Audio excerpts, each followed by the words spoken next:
செங்கல்பட்டு மாவட்டம் கிழக்கு கடற்கரை சாலை மாமல்லபுரம் அடுத்த நெம்மேலியில் உள்ள கடைநிலை குடிநீர் திட்டமான 3வது யூனிட் தயாரிக்கும் பணிகள் நடைபெற்று வருகின்றன.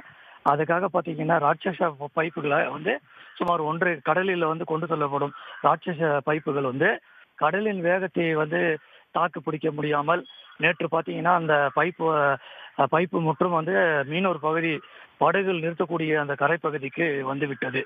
அதை சற்றும் எதிர்பாராத கடல் நீரை குடிநீராக்கும் திட்ட அதிகாரிகள் நேற்றிலிருந்து, அதாவது நேற்று மற்றும் இன்று 2வது நாளாக கப்பல்கள் மற்றும் ஜேசிபி பொக்லைன் இயந்திரங்களுடன் ஆட்களை கொண்டு தற்போது கடலில் நகர்த்தும் பணியில ஈடுபட்டு வராங்க.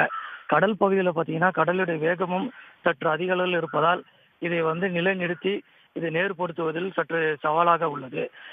இந்த பணிகளை நம்ம பார்த்தோம்னா எப்படியும் இந்த கரையை ஒதுங்கக்கூடிய அந்த பைப்புகளை நேராக நிலைநிறுத்துவதற்கு ஒரு வாரத்துக்கு மேலாகும் என தெரிகிறது. 20 பொக்லைன் உதவியுடன் ஊழியர்கள் ஈடுபட்டிருக்கிறார்கள். கூடுதல் விவரங்களை பகிர்ந்தமைக்கு நன்றி ஜாஃபர்.